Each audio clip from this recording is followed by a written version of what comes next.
This low-growing zinnia is now a must-grow for me. So you got 4? I got 4, yeah. And so she texted me and said that she was going to send me something in the mail to look out for it, but I have no idea what it is. And something else that I'll be doing this fall, which might be controversial, but I'm going to do it anyway. Hi, it's Steph. Welcome back to my garden. It is now September and the weather has cooled off beautifully, so it is the perfect time to start planting again. And you can see that I've accumulated quite a few plants in Steph's home nursery that will need to get in the ground in the next few weeks. But today I thought that I would walk you around the garden and share with you some plans that I have for this fall. Things are still looking really pretty in September in the garden, and I think part of the reason for that is that I've continually added plants to extend my season of interest. So you can see that the hydrangeas have taken on their cooler weather pink coloring, and then I have lots of foliage plants that will carry the show until we get our first frost at some point around Halloween here in my zone 6.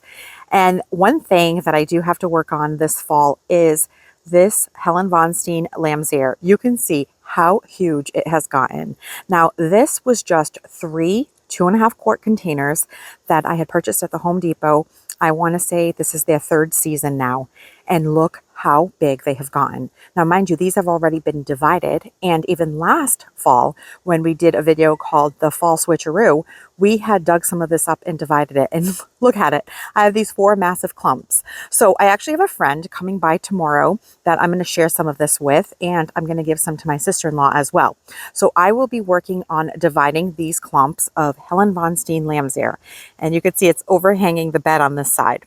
Now, if you've never grown this variety of lamb's-ear before, it's amazing. Not only does it provide really beautiful textural interest in the garden with its fuzzy leaves, it has the most beautiful blue-gray coloring. And the deer and rabbits stay away from it because they don't like the texture. So this makes a great border plant for the front of a border, a ground cover, and anywhere that you want to add some contrast and color. Really great one. Now, this garden here is part sun, and they do really well. And something else that I'll be doing this fall, which might be controversial, but I'm going to do it anyway, is remove all of my hosta. It turns out I don't like hosta that much, and I have to protect them from the deer, and it's just not worth it for something that I really don't like. So I'm going to dig them up. I'm going to pass them along to my mom, who does like hosta and has the perfect spot for them, and I'm going to replace them with something that I like a lot more. And I did the same thing last year with my daylilies when I decided I didn't like those anymore either. And I planted things that I have really been enjoying this season. So that's the thing, friends. There are gardens. If we don't like what's in them, you have the permission to take those plants out, pass them along, and put something in that you're going to enjoy more. You see the holes on these leaves? This is another reason that hosta can sometimes be tricky.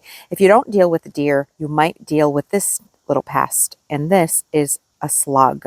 They will chew holes through your hosta leaves, and it's particularly bad when the weather has been wet. So we've had a lot of moisture this year, which is great in some ways, but in other ways it can be a little bit difficult in the garden with things like pests and disease.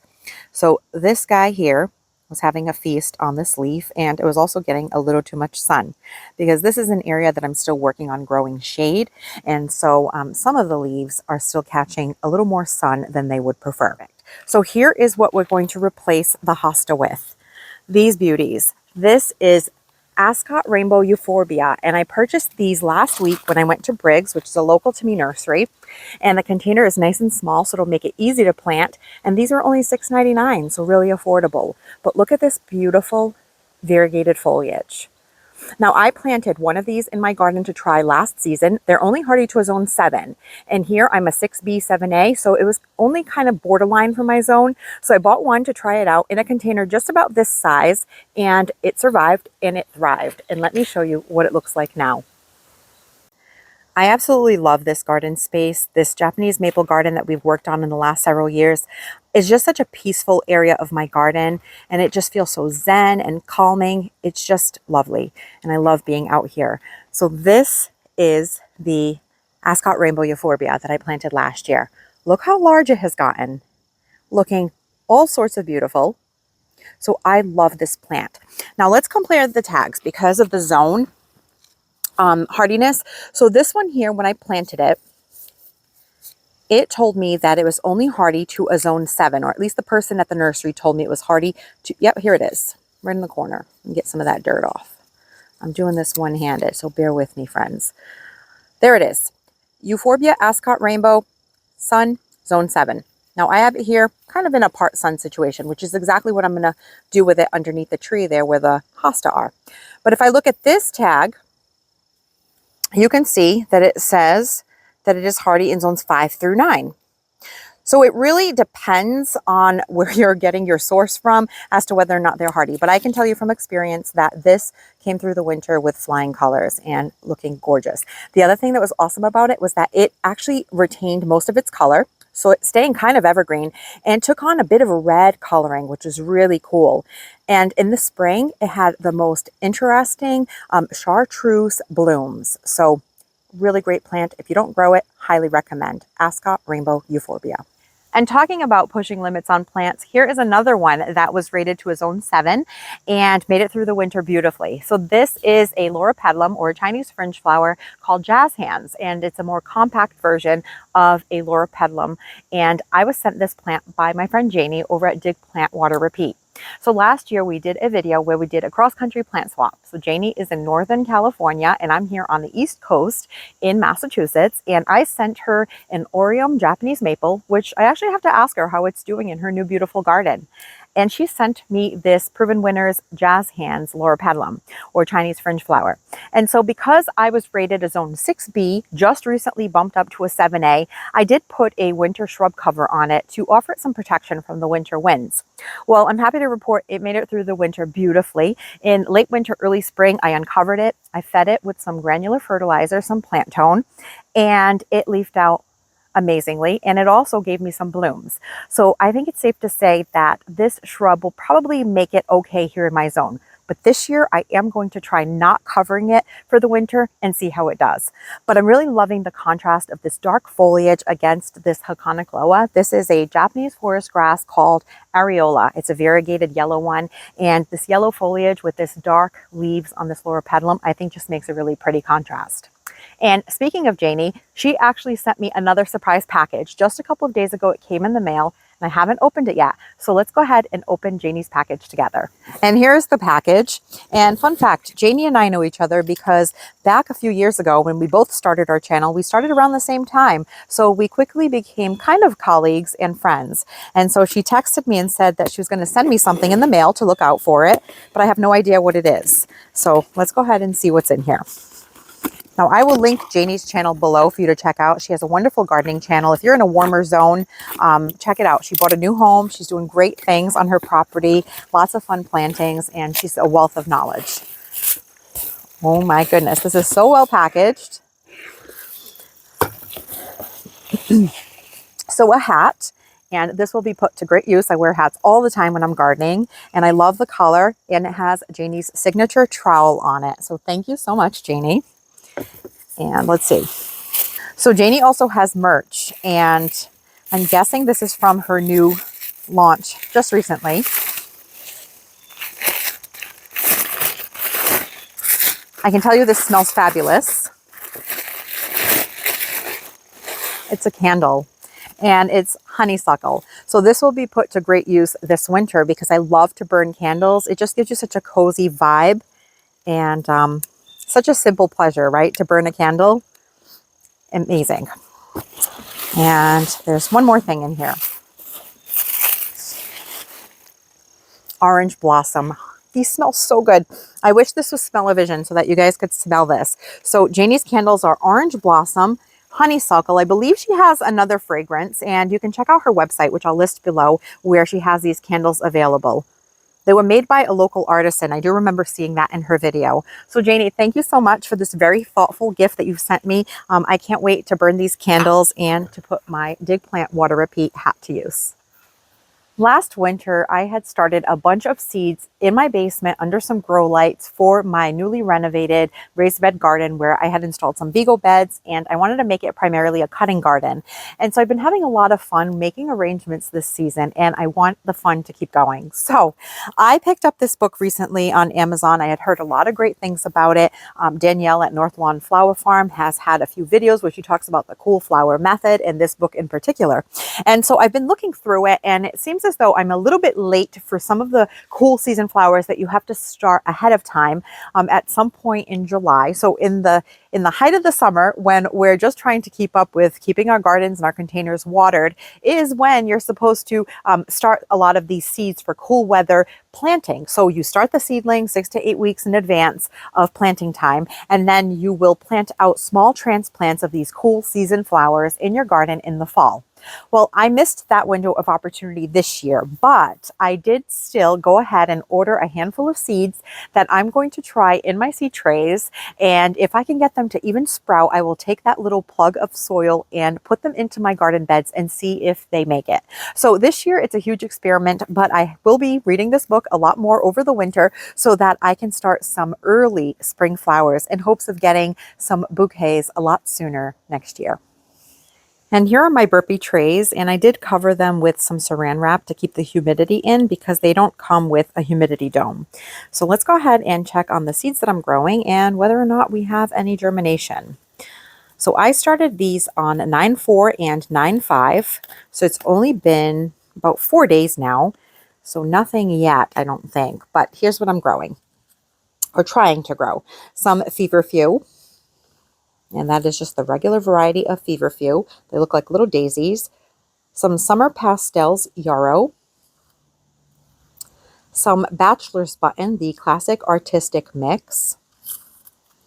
I have some giant larkspur. Giant larkspur is super hardy, down to zone 3 or 4. And some more bachelor's button artistic mix.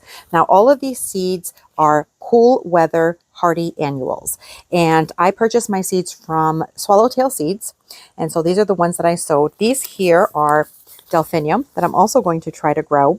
And currently they're in the refrigerator because I read here that says the germination rate will be improved if prior to sowing the seeds are placed in a Ziploc bag with a small amount of growing medium and placed in the refrigerator for 2 weeks. So what I did was I took some seeds, I grabbed a damp paper towel, I placed the seeds on there, gently wrapped them up and put them in a Ziploc bag. So they're currently in the refrigerator with a reminder on my phone to sow them in 2 weeks time. And these are the ones that I sowed. And this one is one that I will wait until winter to sow and grow for a very early spring planting, the Madam Butterfly Snapdragon. So I'm really excited to give this a try. Even if it's not successful, I think it's fun to experiment, and then I will start the seeds. I have a bunch of seeds, so I can start these all again in winter for an early spring sowing if need be. And this is the book that I'm referring to. It is The Cool Flowers Method by Lisa Mason Ziegler. I purchased this on Amazon, and I can link it for you below. And here's another really good cool weather plant, and this is a biennial. So biennials grow all of their roots and foliage in 1 year, and then they will give you blooms the second year. This is Canterbury Bells, and I started these with the winter sowing method this season in 2024. I then transplanted the little seedlings into these 4-inch pots to kind of grow them on a bit. And now I'm going to go ahead and plant them out in the garden so that they have time to develop some more roots before we get our first frost. So they're looking really good. I did go ahead and fertilize them about a week ago, and I cannot wait to see these bloom. They have the coolest little bell-shaped blooms. They come in white, pink, purple, blue, and these, the package were labeled, it's a multicolor pack. So I don't know what I'm going to get, kind of hoping that they're the blue, but we shall see. So that'll be really fun to see these bloom next spring. I'm actually waiting on one more seed to grow, and that is Nigella, or Love in a Mist, which is another cool season annual. I ordered those from Baker Creek and they're not in yet. So once they are, I'll set up another burpee tray with the delphiniums as well as the Love in the Mist. And this here is the sunniest spot on my patio. It stays sunny pretty much all day. So I'm keeping the seed trays there in hopes that they will germinate a little bit faster. And another project we're going to work on this fall is getting this area prepped for some spring planting. And we're going to use the sheet mulching method. So what George is doing now is he's buzzing down the grass nice and low. Then we're going to layer some cardboard. We're going to weight it down, and we're going to let the moisture that we get in the fall and in the winter break down the cardboard and start killing off that grass so that we will be ready to plant in the spring. Typically, when you do the sheet mulching method, you would buzz down your grass, put down some cardboard, and then you would layer some soil as well as mulch and sort of create like a lasagna. Let that all break down your grass, and then you would plant right into it. Well, I don't have the other ingredients that I need right now, like the topsoil and the mulch. So right now I'm just working on killing the grass. So what we're going to do is lay down cardboard and we're going to weight it down with these stones. Now we have a ton of these stones because when we started changing out the borders of our beds for cobblestone, these edging stones, we ended up just piling up in the backyard. So we're going to use these as our weights on the cardboard. And these zinnias that I have planted here in front of my driveway walls are still looking really beautiful today on September 9th. They have been planted since June and I started them from seed. I purchased the seed on swallowtailseeds.com. Park Seeds also has them and a few other sites.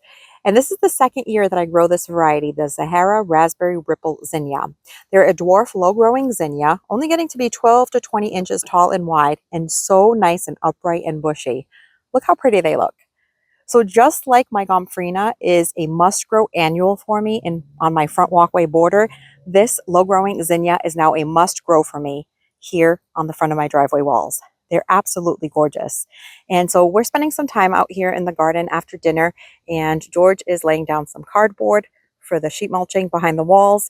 And even though these didn't need any deadheading, I've only deadheaded them once the whole season, I'm going through and kind of cleaning up some of these spent blooms, and in hopes that this plant will just keep giving me some more flower power to finish out the season strong. And I'm all done deadheading, and George has finished up with putting the cardboard behind the walls. And here is my bucket of deadheaded zinnias. Even the bucket looks so pretty. So like I said, this was only the second time I've had to do it, and now I'm going to let these dry out because I am going to try to collect some seeds. Now, typically it's a little difficult to collect zinnia seeds because if you have them out in the garden, the pollinators will go from plant to plant, and then you will not end up with a true seed variety. So it wouldn't be exactly the same zinnia that I'm growing here. But as long as I get something close, I'll be happy with that.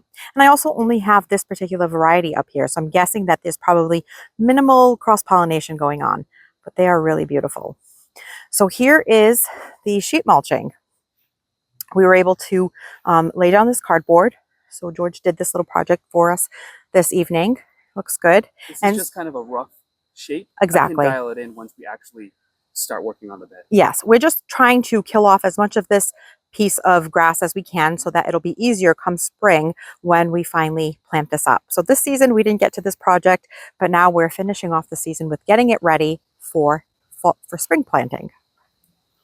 And earlier this week, I actually kicked off my fall planting by planting 2 of these sky pencil hollies here in this driveway bed. Now, this bed has been a work in progress, and I knew that I wanted to add more evergreen interest. And I really like kind of the columnar and straight shape of these. I feel like they kind of act like a little bit of an exclamation point in the bed. And because they're going to stay pretty compact at only about 6 to 8 feet in height and 3 to 4 feet in width, I thought this was the perfect evergreen for this space. So I have one here, and I also added one on the other side of this hemlock here. This is a golden Duke hemlock, which will get about 8 to 10 feet in height and only about 3 feet in width.